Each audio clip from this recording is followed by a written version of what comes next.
बड़ा रिजल्ट के साथ डिपॉजिट रहता है, वो घटता नहीं है। ये मेन सारांश था उसमें, राइट? जी, बिल्कुल सही, बिल्कुल परफेक्ट बताया आपने। ओके। इसमें कुछ एग्जांपल भी दिए थे प्रभु जी ने शायद। हाँ, एग्जाम्पल भी दिए थे। जी, बताएं कौन किस किस का दिया था। जैसे बैंक बैंक में कोई डिपॉजिट है तो वो विड्रॉ भी हो सकता है, पर ये विड्रॉ नहीं होगा। जी, बहुत ये सुंदर। बढ़ता ही रहेगा और सेकेंडरी लाइफ में इसका यूज है। जी जी जी जी जी। उन्होंने काफी अच्छे अच्छे एग्जाम्पल दिए थे, है ना। अजामिल की कथा के बारे में भी बताया था। मुझे पता शायद आशा करता हूँ सभी को अजामिल की कथा पता होगी। ठीक है। कोई नारायण एक ही बार बोल दिया हो, वो भी किसी और हाँ। पर्पज के लिए, बट काउंट हो गया वो। जी जी जी। तो इस तरीके से वहां है जो श्लोक है, नेहा अविक्रम नाशो अस्ति प्रत्यवायो न विद्यते स्वल्पम अपि धर्मस्य त्रायतो महतो भया। नेह न इह अविक्रम नाशो अस्ति, न नहीं इस जो प्रयास में कोई नाश है। प्रतिवायो न विद्यते, इसमें कोई ह्रास भी नहीं होता, तो कम हो जाए ऐसा भी नहीं होता, है ना। स्वल्पम अपि धर्मस्य, मतलब इस धर्म के रास्ते में थोड़ा सा भी अगर प्रगति की जाए, स्वल्पम अपि धर्मस्य त्रायते महतो भया, बहुत बड़े भय से आपको मुक्त कर सकती है। जैसे अजामिल की चीज है, कहाँ वो नरक जाने वाला था, कहाँ वो नरक जाने वाला था, लेकिन वो उसके पूर्व पहले के जो बचपन के जो पुण्य कर्म थे, उन पुण्य कर्म का जो थोड़ा सा उसने पुण्य कर्म जो भी किया था अर्जित, उसने उसको वहां बचा लिया। उसने अपने बेटे का नाम नारायण रख लिया, ये चीज उसको बचा लिया, समझ रहे हैं आप? तो छोटा सा चीज, जो छोटा सा चीज महान भय से रक्षा कर सकती है। ये यहाँ पे ये जो बुद्धि योग है या भक्ति योग है ना। भक्ति योग के बारे में भगवान बता रहे हैं एग्जैक्टली क्या है भक्ति योग है।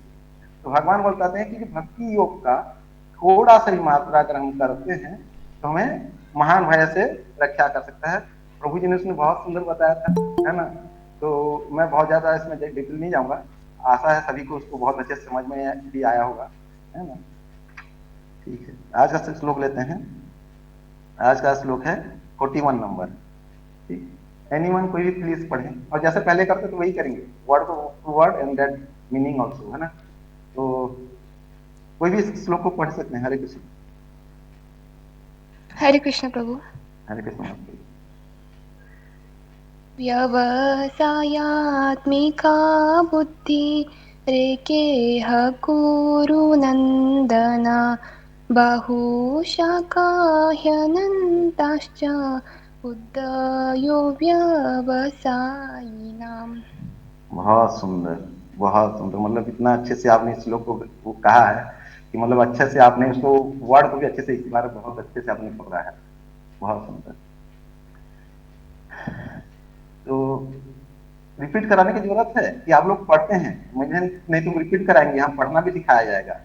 अब जैसे वो बच्चों को सिखाए रहेंगे ना, क्लास आज पढ़ा होगा आप लोगों को ग्रुप में, तो उसी तरीके से यहाँ आप लोगों को भी सबको भगवत गीता पढ़ाना सिखाया जाएगा।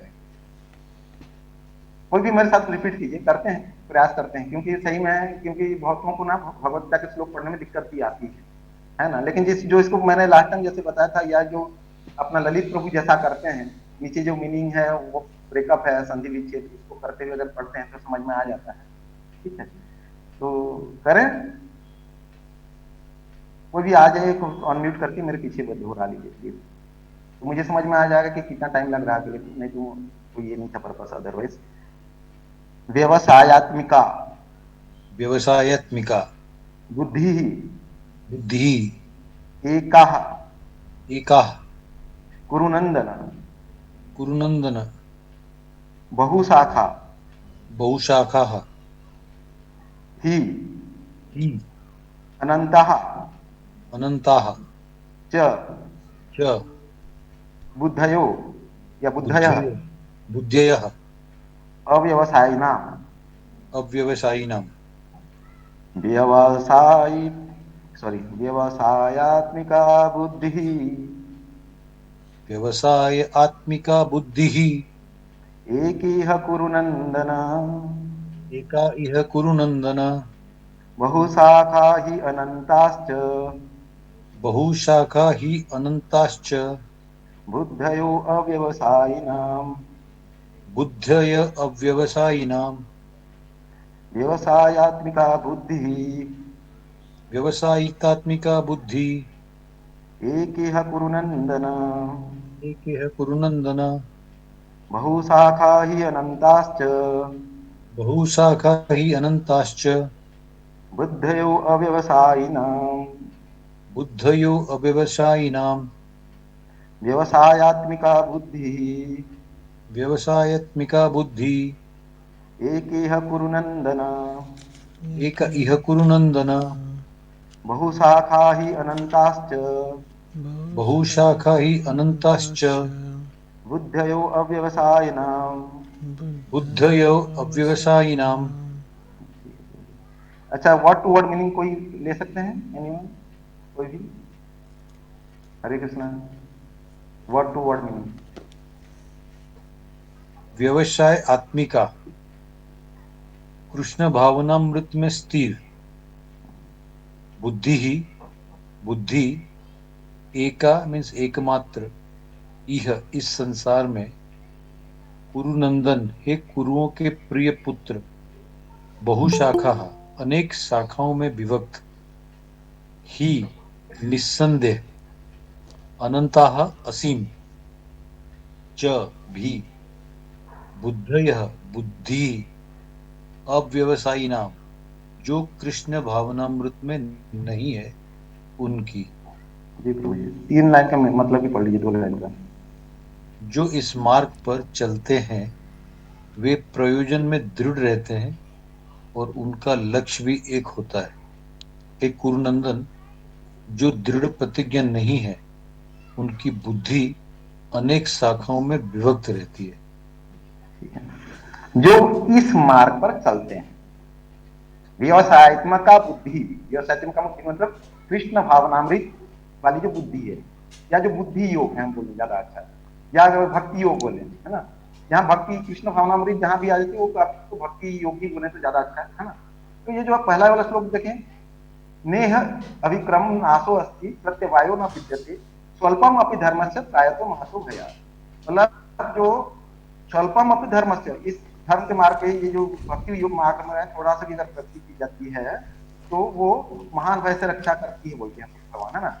और यहाँ पे जो भक्ति मार्ग में चलते हैं भगवान उनकी प्रशंसा कर रहे हैं, उनकी क्वालिटी बता रहे हैं, वो कैसे होते हैं, पहला लाइन में। और दूसरा लाइन में जो भक्ति मार्ग पे नहीं है उनकी बुद्धि की स्थिति बता रहे हैं, उनकी मन स्थिति बता रहे हैं, ठीक है। तो जो पहला जो है व्यवसायत्मिका बुद्धि, जो भक्ति मार्ग में भगवान कृष्ण भावनामृत के मार्ग में जो है उनके बारे में कहा गया है कि वे प्रयोजन में दृढ़ रहते हैं। किसमें रहते हैं? प्रयोजन में दृढ़ रहते हैं और उनका लक्ष्य भी एक होता है, और उनका लक्ष्य भी क्या होता है? दृढ़ एक होता है। लेकिन हे कुरुनंदन, जिनकी जो भक्ति मार्ग में नहीं है, जो भक्ति मार्ग में नहीं है उनकी स्थिति क्या है? वो ना तो दृढ़ प्रतिज्ञा होते हैं और न ही उनकी एक लक्ष्य होता है, बल्कि उनकी जो बुद्धि है बहुत सारे चीजों में, शाखाओं में विभक्त हो जाती है, यहाँ वहां, है ना। लास्ट टाइम मैंने एक एग्जांपल दिया था लास्ट में ग्लासेस को लेके, तो एक ग्लास के बारे में बता था जो इसमें जो प्रकाश आती है उसको भी हैंडल नहीं कर पाता, उसको भी फैला देता है। मतलब अपने जीवन में जो समस्याएं आ रही हैं उस समस्याओं को भी फैला दे रहा है, समझ बात को। तो ये परिस्थिति होती है उनकी जो कृष्ण भावनामृत में नहीं है। लेकिन जो कृष्ण भावनामृत में है, जब उनके ऊपर कोई समस्याओं का पहाड़ आता है तो वो एक बिंदु में होकर एक एक एक एक एक चीज को समाधान करते चले जाते हैं, वो इसमें टेंशन नहीं लेते हैं और अपनी जो भी समस्या है उसका एक समाधान के मार्ग में चले जाते हैं, ठीक है। तो यहाँ पे जो प्रभुपाद ने बहुत अच्छे अच्छे से चीजों को तात्पर्य में दिया है, बहुत सारे अलग अलग श्लोकों को भी इसमें प्रभुपाद ने कहा है ना। तो हम इसको तात्पर्य को लेते हैं क्योंकि हमें तात्पर्य भी पढ़ना रहता है, उसको भी समझना रहता है। तात्पर्य को लेते हैं, यह दृढ़ श्रद्धा कि कृष्ण भावनामृत द्वारा मनुष्य जीवन की सर्वोच्च सिद्धि प्राप्त कर सकेगा व्यवसायत्मिका बुद्धि कहलाती है। अब हमें विश्वास होना चाहिए इस मार्ग में, या जो ये जो क्या बोलते हैं भक्ति मार्ग से हम जीवन की सर्वोच्च सिद्धि प्राप्त कर सकेंगे। अगर ये दृढ़ विश्वास है ना, ये दृढ़ श्रद्धा है, तो हम आगे सक्सेस कर सकते हैं, मतलब सफल हो सकते हैं जीवन में, समझ रहे हैं। तो इस तरह की जो बुद्धि को यहाँ कहा गया है व्यवसायत्मिका बुद्धि, है ना। और जिनमें किसी में चीज में विश्वास ही नहीं है, वो जीवन में कंफ्यूज है हर चीज में कि ये सही है नहीं है ना, तो वो प्रॉब्लमेटिक सिचुएशन है।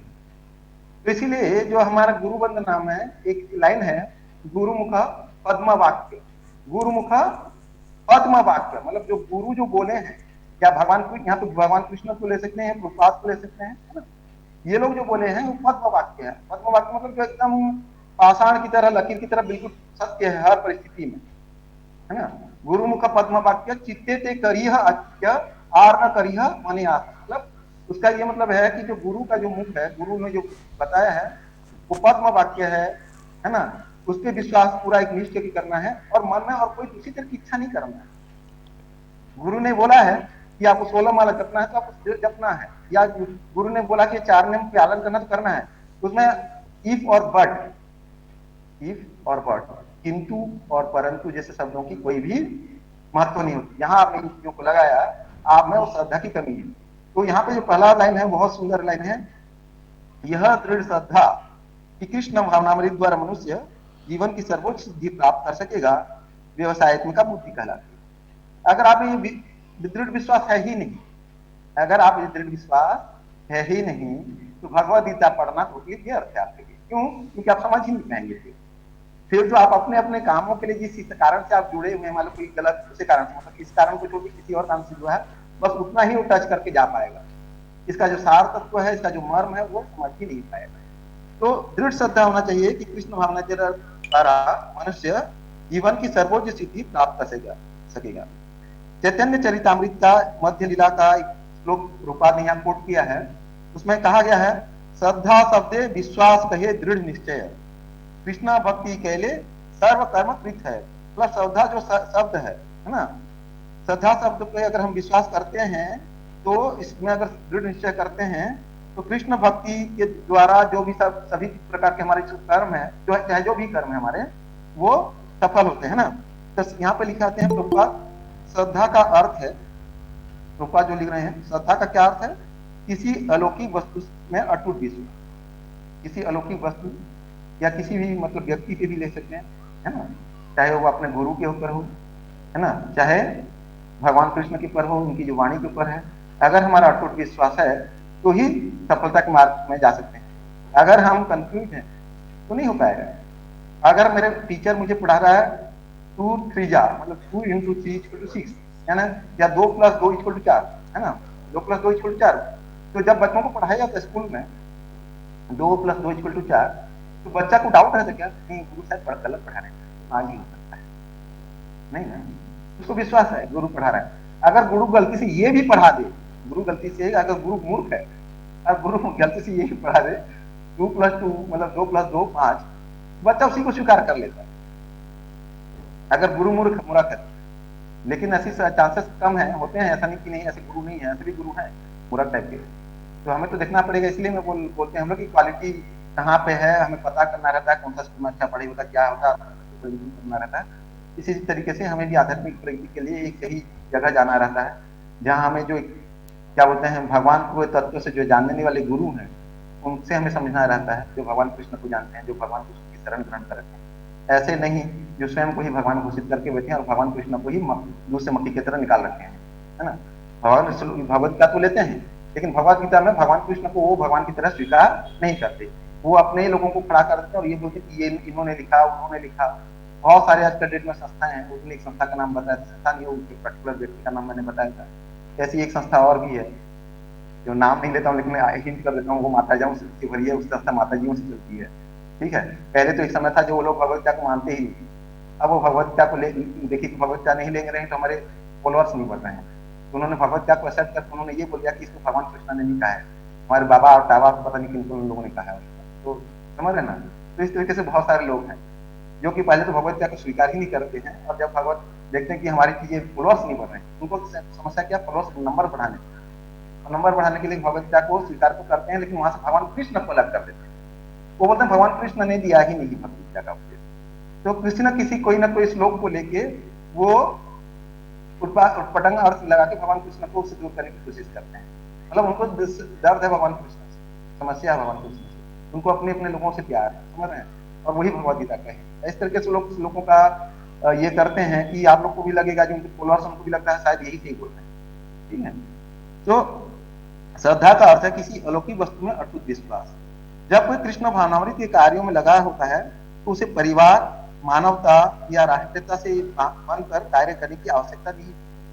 ये हमने पिछले श्लोक में भी पढ़ चुके हैं कि जो भगवान मुकुंद की चरण का कमल ग्रहण करता है ना, वो याद आ रहा है शायद आप लोग को, क्वेश्चन भी हुए थे उस दिन। तो जो भगवान कृष्ण के चरण कमलों का शरण ग्रहण कर लेता है, वो सभी प्रकार के जो ऋण है, चाहे माता पिता का, समाज का, गुरु का, सभी तरह के ऋण से वो ऋण हो जाता है, वो ऋण से मुक्त हो जाता है। उसी टाइप का एक इस श्लोक का लाइन है लगभग कि जब कोई कृष्ण भावनामृत के कार्यों में लगा रहता है तो उसे परिवार, मानवता, मानवता की जो बात करते रहते ना, ये मानवता है, वो मानवता है, या राष्ट्रीयता, राष्ट्रीयता के क्षेत्र में भी दायरे में बंधे रहते हैं ना, तो राष्ट्रीयता से बनकर कार्य करने की आवश्यकता नहीं। क्यों क्यों नहीं होती? क्योंकि उसको भी पता है वसुंधैव कुटुंबकम, पूरा वसुधा को कुटुंब मानता है। विश्व के हर एक व्यक्ति को, चाहे वो किसी भी जगह का हो, वो देखता है कि इसमें भी परमेश्वर का वास है, इसमें भी आत्मा का वास है, भगवान के पुत्र के रूप में देखता है। उसके लिए बाउंड्रीज जो हमने बना के रखी हैं, भौतिक बाउंड्रियां, उसके लिए वो नहीं ये करती। अगर ऐसा होता तो भगवान रूपास क्या है, पूरे वर्ल्ड में शिष्य बना पाते? नहीं बना पाते। उनको क्या मतलब थी कि अमेरिका में जाके शिष्य बने, लेकिन क्योंकि हाँ उनको मानवता का उद्धार करना था, व्यक्तियों का जो कल्याण करना था संपूर्ण मानव समाज का, तो वो जाके वहां पे प्रचार किए। और वो भी कैसे किए, ये भी हमें देखने की बात है। यहाँ जाऊंगा आगे तो आगे बताऊंगा। उन्होंने अपने गुरु की गुरुमुख पद्म वाक्य, ठीक है, उनके गुरु ने उनको कहा था कि तुम्हारा इंग्लिश इतना अच्छा है, तुम पढ़े लिखे हो, तो तुम इंग्लिश में जो पाश्चात्य देश को जाके उनको शिक्षित करो, उनको भगवत ज्ञान प्रचार करो। तो उन्होंने जो अपनी गुरु की वाणी को बांध दिया कि मुझे करना है। ठीक है, नहीं कर पाए शुरू में, लेकिन 70 वर्ष की आयु में भी उनके बुद्धि से एक गुरु की वाणी नहीं गई। गुरु ने कहा था, ये सोच के 70 साल की एज में, उम्र में वो कहाँ जाते हैं? अमेरिका जाते हैं। और अमेरिका में जाके आज पूरे विश्व में कृष्ण भावनामृत आंदोलन छेड़ दिया। उन्होंने जो तकलीफ झेली है, जो चीज किया है, वो तो हम पढ़ेंगे, उनके बारे में जानेंगे। लेकिन हाँ, यहाँ की जो मेन बात है कि गुरु आज्ञा के कारण आज पूरा विश्व उनका शिष्य बन चुका है। लगभग पूरे विश्व में उनके शिष्य हैं, क्योंकि उन्होंने अपनी गुरु की वाणी को यथा पूरा, यही पद्म वाक्य है, इस तरीके से मान के उन्होंने कार्य किया। ठीक है, तो जब कोई कृष्ण भावनामृत में संलग्न हो तो उसे अपने कार्यों के शुभ फल के लिए प्रयत्नशील नहीं रहना चाहिए। एक लाइन बहुत जबरदस्त लाइन है, जब कोई कृष्ण भावनामृत में संलग्न हो तो उसके शुभ और अशुभ फल के विचार नहीं करता। भीख मांगना क्या है, कहा जाता है निकृष्ट कार्य है, भीख बोला जाता है। लेकिन अगर कृष्ण भावनामृत के लिए भीख भी मांगा जाता है तो वो निकृष्ट कार्य नहीं। समझ रहे हैं? एक मैं छोटा सा उदाहरण देता हूं। जब ये जो मायापुर में जो टेम्पल बन रहा है, ठीक है, मायापुर में जब टेम्पल बन रहा है 2013 में, अमेरिका से कुछ प्रभु जी लोग आए थे और उन्होंने बहुत अच्छा श्लोक बोला था। हम लोग, मुझे तो याद नहीं है वही एग्जैक्टली, लेकिन उन्होंने एक चीज कहा था कि एक दोहा को लेके, इस दोहे के अनुसार भीख मांगना जो है ना निकृष्ट कार्य है। ठीक है, लेकिन क्योंकि भगवान की मंदिर बनाना है मायापुर में, इतना बड़ा मंदिर, तो मुझे भीख मांगने में बिल्कुल शर्म नहीं आती। फिर उन्होंने एक दूसरा श्लोक का कोट किया, क्योंकि भगवत कार्य में कोई भी कार्य कैसे निकृष्ट नहीं होती। और ऐसा करते हुए उन्होंने सबसे हाथ जोड़ कर प्रार्थना की थी कि आप उस मंदिर को बनाने के लिए अपना अपना योगदान दीजिए। कितना हो सकता है, कोई भी 10 रुपया दीजिए, कोई 1 रुपया दीजिए, कोई 100 दीजिए, कोई लाख दीजिए, जिसकी जितनी क्षमता है। पता है उनका जो, वो तो शुद्ध भक्त ऐसे ही है। उनकी जो प्रवचन सुन के कई सारे लोग, इनफैक्ट मुझे याद है, हम एक ही रूम में सोते थे सैटरडे संडे की, बहुत सारे भक्त जो थे, तो उनमें से एक भक्त थे बेचारे, जो कि जिनकी मुंबई जैसे जगह में 8,000 के किसी 8 या 10,000 की सैलरी हुआ करती थी। तो उनको दीपावली का बोनस मिला हुआ था, 1 महीने की सैलरी बोनस मिलती थी प्राइवेट कंपनी में। उन्होंने पूरी 8,000 उठा के डोनेट कर दिया। मैं बोला, प्रभु जी आप इतना 8,000 इतना कम कमाते हैं और आपने पूरा कैसे डोनेट कर दिया? तो बोलते हैं, प्रभु जी ऐसा मंदिर बन रहा है जिसके कि विदेशी प्रभु है ना, वो विदेश में रहते हुए 50% फाइनेंस कर रहे हैं, तो क्या मैं 8,000 नहीं दे सकता? है ना। अब मैं उन भक्त की जो भावनाएं सुन के ना, मुझे लगा इनके चरण के दिए अपने माथे पे ले लेना चाहिए। मैंने भी दिया, लेकिन वो 100% दिए और हमने नाम मात्र दिए, मतलब उनके सामने हमारा कुछ था ही नहीं। तो ऐसे ऐसे भक्त होते हैं जिनके मतलब समझ रहे, वो कमा भले छोटा रहे हैं, लेकिन उनका दिल इतना बड़ा रहता है। जैसे हमारे यहाँ भी माता जी हैं, जिनके बारे में कहा था मैंने, है ना, तो उनका दिल इतना बड़ा होता है भगवान के कार्यों के लिए कि वो सब कुछ समर्पण करने के लिए तैयार रहते हैं। तो वो चिंता नहीं करते हैं कि ये जो इसका फल कैसा है, फल जो है क्या बोलते हैं, कुछ पापपूर्ण है, ये है। जो भगवान को प्रसन्नता करने के लिए कार्य करे वो चीज करना है, ठीक है। तो जब कोई कृष्ण भावनामृत में लीन होता है तो उसके सारे कार्य आध्यात्मिक धरातल पर होते हैं, क्योंकि उनमें अच्छे तथा बुरे का द्वैत नहीं रह जाता। जब भी कोई भगवान कृष्ण के या जो भी आध्यात्मिक कृष्ण भावनामृत में लीन होकर कोई कार्य करता है तो उसके पूरे जो कार्य है आध्यात्मिक धरातल पर होता है, उसमें शुभ और अशुभ जैसे विचार नहीं रह जाते। इसको लेकर एक स्टोरी सुनाऊंगा भगवान कृष्ण से और गोपिकाओं की स्टोरी, शायद आप लोग सुने होंगे। अगर पूरा मैं कंप्लीट कर पाया टाइम में, तो नहीं कर पाया तो नेक्स्ट ही करेंगे, ठीक। एग्जैक्टली इसी लाइन से रिलेटेड है, एग्जैक्टली इसी लाइन से रिलेटेड है। जब कोई कृष्ण भावनामृत में लीन होता है तो उसके सारे कार्य आध्यात्मिक धरातल पर होते हैं, क्योंकि उनमें अच्छे तथा बुरे का द्वैत नहीं रह जाता। मतलब द्वैत अलग अलग, अच्छा बुरा को द्वैत वो अलग अलग प्रकार नहीं तो एक ही मानते हैं। जो भी है कृष्ण भावनामृत है, वो अच्छा है बुरा वो इसके जाते ही नहीं। द्वैत मतलब दुविधा, तो अच्छे और बुरे की दुविधा में नहीं फंसे रहते। उनको करना है तो करना है, चाहे वो जो भी है। भगवान कृष्ण को अगर प्रश्न कर रहा हो कि तो हम करेंगे। और इसका एग्जैक्टली स्टोरी मैं बताने वाला हूँ, इतना अच्छा है कि हमारी आंखों की मतलब पट्टी खोल देगी। गोपिकाओं से रिलेटेड है वो स्टोरी, ठीक है। पहले चलते हैं आगे। कृष्ण भावनामृत की सर्वोच्च सिद्धि ध्यात्म बुद्धि का त्याग है, ठीक। कृष्ण भावनामृत की सर्वोच्च सिद्धि क्या है? ध्यात्म बुद्धि का त्याग। जब तक हम ध्यात्म बुद्धि में रहेंगे तब तक हमारी मुक्ति आशा है, जो भी चीजें हैं वो सब निष्फल है। जब हम ध्यात्म बुद्धि से आगे हो जाते हैं, यही हमारी सर्वोच्च अवस्था, क्योंकि जैसे ही हम ध्यात्म बुद्धि से परे हो जाते हैं, हमारे में आत्मज्ञान आता है, तो हम परमात्मा की तरफ अपने आप झुकाव चला जाता है। हम अपने आप उस आत्मा को भोजन देना शुरू कर देते हैं, उस आत्मा के कल्याण के बारे में चिंतन करना शुरू कर देते हैं, ठीक है। कृष्ण भावनामृत की प्रकृति के साथ क्रमशः यह अवस्था स्वतः प्राप्त हो जाती है। समझ रहे? कृष्ण भावनामृत की प्रकृति के साथ यह अवस्था स्वतः प्राप्त हो जाती है। उसके लिए आपको प्रयास करने की जरूरत नहीं है। जब आप धीरे धीरे कर्म विकास करेंगे, ये अवस्था धीरे धीरे आपका स्वतः आने लगेगी। स्वतः आप समझ जाएंगे, आपके में वो जो ज्ञान है वो स्वतः आपके हृदय में प्रकाशित हो जाएगा। भगवान कहते हैं ना कि जो मेरे शरण में आता है, ददामि बुद्धि योगम तम येन उपायन्ति में, मैं उनको बुद्धि योग देता हूँ। भगवान हमारे हृदय में बैठे हैं, परमात्मा में वो हमें ज्ञान प्रदान करते हैं। उससे हम अपने को भी समझ पाते हैं और साथ में भगवान को भी जान पाते हैं और हमारे बीच का संबंध को भी समझ पाते हैं, ठीक है। तो इसके लिए हमें अलग से प्रयास करने की जरूरत नहीं है। बस करना क्या है, जो गुरु ने कहा। कल भी जो प्रवचन में जैसे चेतो दर्पण मार्जनम में जो पहुंचे थे, चेतो दर्पण मार्जनम में लगे रहना। गुरु ने क्या बोला? 16 माला करना तो करना है, हरे कृष्ण कृष्ण कृष्ण हरे हरे, हरे राम राम राम हरे हरे, ये करना है बस। गुरु ने कहा ना, एक भगवान ने अपने गुरु की आज्ञा मानी, देखा क्या हुआ उनका, आज पूरे विश्व में उनके शिष्य बचे। और हम गुरु की कल्याण मानेंगे तो हमें शिष्य को फॉलोअर की नहीं करना है, हमारा आत्म कल्याण होगा, इसलिए हमें करना है, ठीक है। कृष्ण भावना भावित व्यक्ति का दृढ़ निश्चय ज्ञान पर आधारित है। कृष्ण भावना भावित व्यक्ति का दृढ़ निश्चय किस पर आधारित है? ज्ञान पर आधारित है। ये कोई इमोशनल चीज नहीं है। कई लोग बोलते हैं ये इमोशनली फूल हो रहा है, इमोशनल होकर नाच रहा है। नहीं नहीं नहीं, इमोशनल होकर नहीं नाच रहा है, उसको ज्ञान हो चुका है, उसको पता चल चुका है कि वो आत्मा है, उसको पता है चुका है कि ये परमात्मा है। वो परमात्मा के खुशी के लिए, आनंद के लिए वो हर चीज करेगा जो उसको करना है। वो पागलों की तरह नाचेगा भी, दुनिया उसको पागल बोल दे चलेगा, लेकिन वो भगवान के नाम में मधुर लीला में ऐसा खोया रहेगा कि वो नाचेगा भी, कुछ भी करेगा। तो भगवान के ध्यान में इस तरीके से लीन हो जाना, ये अपने आप में क्या है? एक समाधि है। ये चीज हमने साक्षात देख चुके हैं। गोपी भाव प्रभु जब आए थे जगन्नाथ मंदिर के सामने, वहां एक्सप्लेन नहीं कर रहा हूँ, बट हमने देख चुका है, ये होता है। हमने सुना था ये कहानियों में, ये है, हम तो साक्षात देख लिए हम हमारे सामने जगदलपुर में। हम सबको इतना अच्छा सौभाग्य मिला है ना। तो कृष्ण भावना व्यक्ति का दृढ़ निश्चय ज्ञान पर आधारित है। वासुदेव सर्वप्रीति स महात्मा सुदुर्लभ।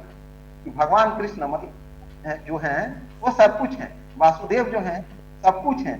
ऐसा जिसका दृढ़ निश्चय है, ऐसा जिसका भाव है, ऐसा महात्मा भक्त मतलब भगवान कृष्ण कहते हैं सुदुर्लभ। ऐसा महात्मा का मिलना बहुत ही दुर्लभ है। हमारे अंदर भी डाउट कई बार हो सकता है किसी न किसी छोटी चीज के बारे में, लेकिन जो पूर्ण रूप से ये पता है कि वासुदेव यानी कृष्ण ही सब कुछ है, जिसमें इतना दृढ़ विश्वास है, उस टाइप का महात्मा मिलना बड़ा मुश्किल है। और जो महात्मा मिलेंगे वो बहुत उच्च स्तर पे रहते हैं। ठीक है, तो कृष्ण भावना भावित व्यक्ति अत्यंत दुर्लभ जीव है, जो भली भांति जानता है कि वासुदेव या कृष्ण समस्त प्रकट कारणों के मूल कारण है। जिस प्रकार वृक्ष की जड़ सिंचने पर स्वतः ही पत्तियों तथा टहनियों पर जल पहुंच जाता है, उसी तरह कृष्ण भावना भावित होने पर मनुष्य प्रत्येक प्राणी की अर्थात अपनी परिवार की, समाज की, मानवता की सर्वोच्च सेवा कर सकता है। ये तो हम बार बार बताते रहे, हम लोग को पता है। आप लोग भी सोचते हो कहाँ से उदाहरण लाते हो, घर में हमेशा लेके आते हैं। जो प्रभुपाद जी ने कहा है वहां जहां भी फीट बैठा वहां हम फिट कर देते हैं। बस हम अपना बुद्धि कहीं अलग से लेके नहीं आ रहे हैं।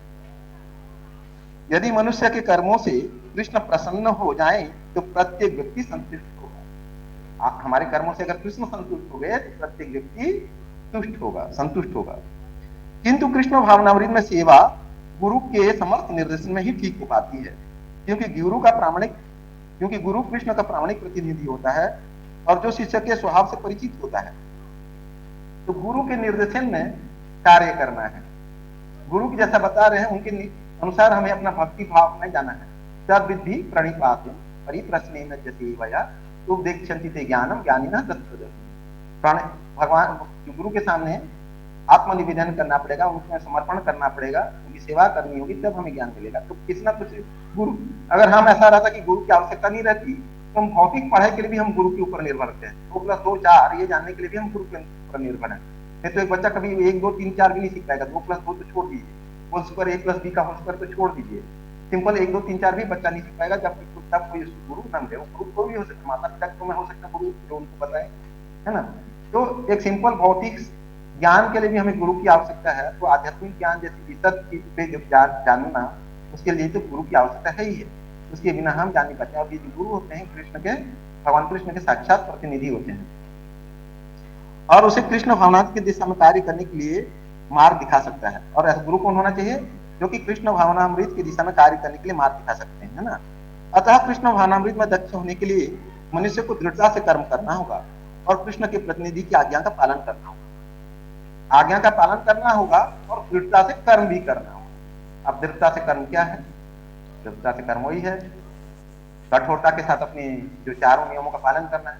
जो सुबह उठ पा रहे हैं वो बहुत अच्छा कार्य कर रहे हैं, वो अपने गुरु का और अच्छे से आज्ञा का पालन कर रहे हैं। आध्यात्मिक चीजों में और जल्दी उनकी प्रगति हो सकती है जो सुबह जल्दी उठ पा रहे हैं। ठीक है, मैं नहीं उठ पा रहा हूँ इसलिए मैं नहीं बोलना फोर्सफुली कि उठिए ही, क्योंकि जो चीज मैं नहीं कर पा रहा हूँ उसको मैं कैसे बोल लूँ, क्योंकि मेरी परिस्थिति ऐसी रहती है। ऑफिस जाने के बाद और भी बहुत सारी चीजें रहती है, कई बार नहीं हो पाती। कई बार तो रात को भी कस्टमर का फोन आ जाता है, तो कई बार प्लानिंग करने के बाद बावजूद बिगड़ जाती है चीज।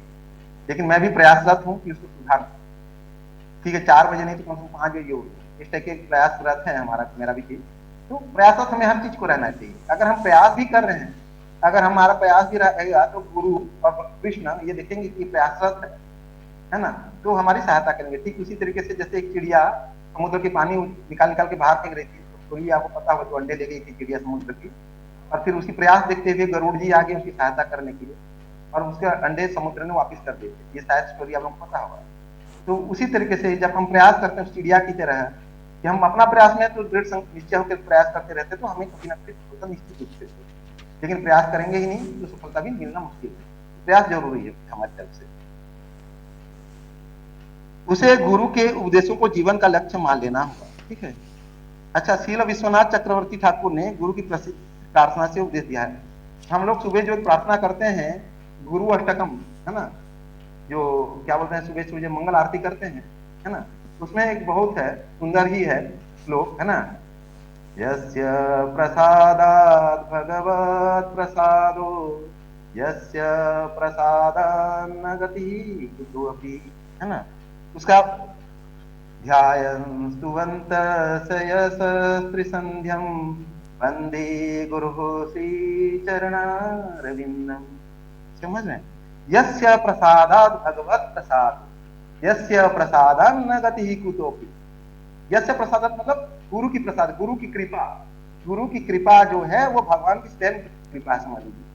तो जो गुरु की कृपा जिसको मिल जाती है उसको भगवान की कृपा मिल जाती है, और जिसको गुरु की कृपा नहीं मिल पाती, है ना, यस्य अप्रसाद न गति ही कुतोपि, अगर भगवान गुरु की कृपा ना हो तो उसको कहीं भी कोई गति नहीं है, उसको कहीं कुछ कल्याण नहीं है, समझ रहे हैं।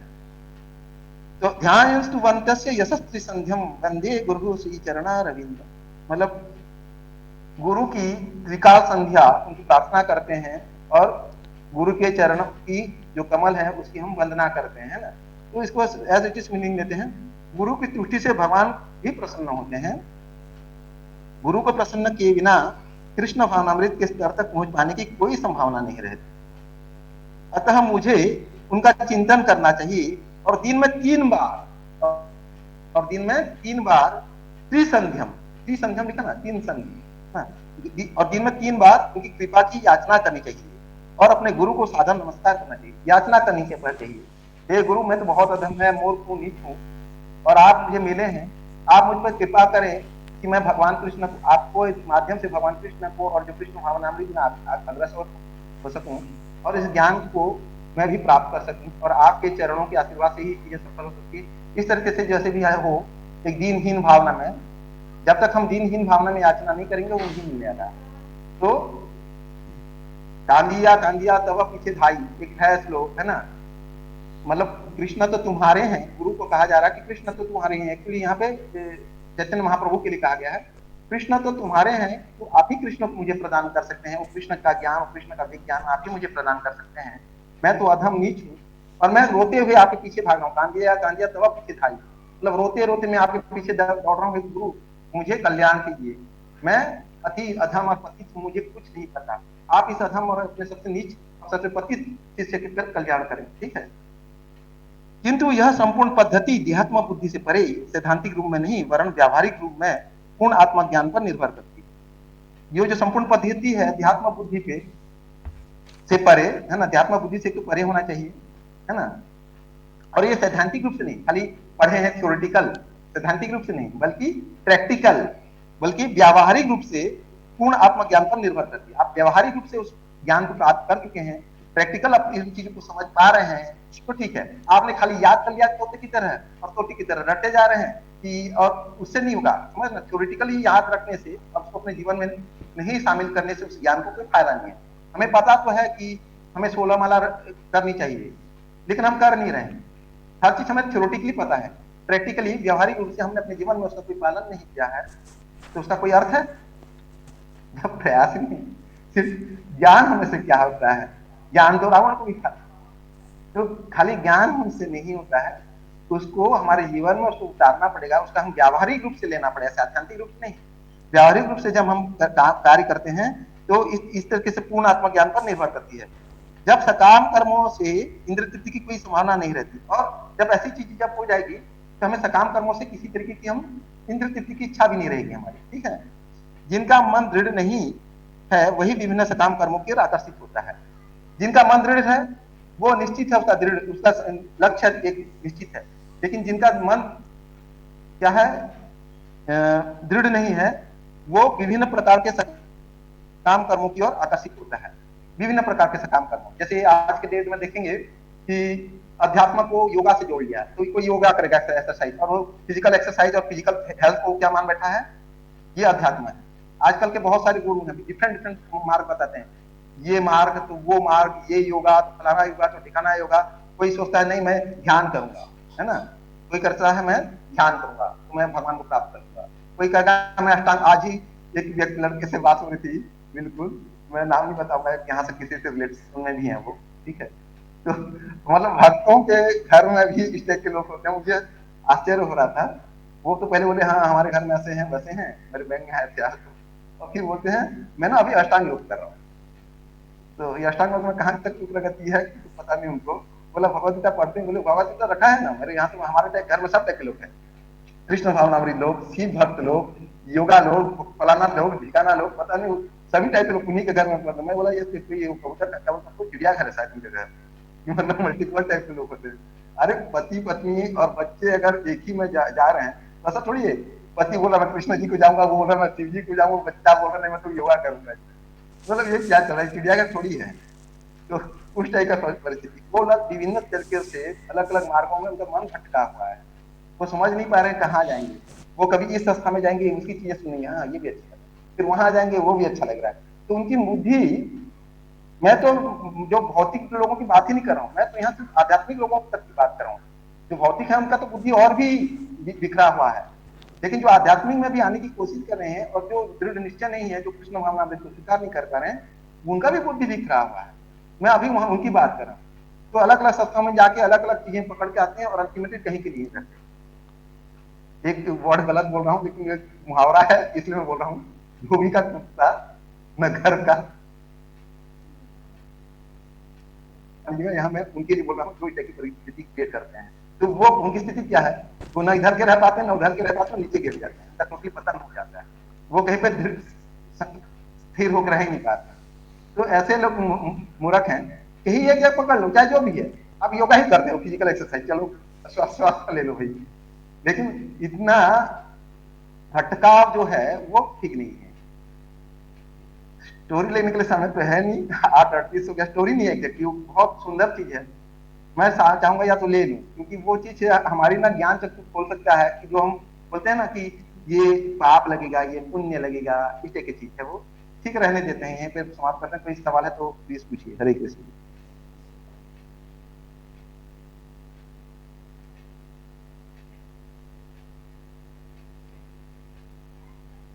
कोई सवाल नहीं है यार?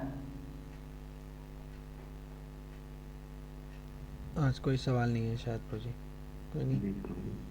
तो बहुत बहुत धन्यवाद आप सभी भक्तों का आज के भगवद गीता सेशन में ज्वाइन होने के लिए। हरे कृष्णा। जगत गुरु श्रील प्रभुपाद की जय। जय।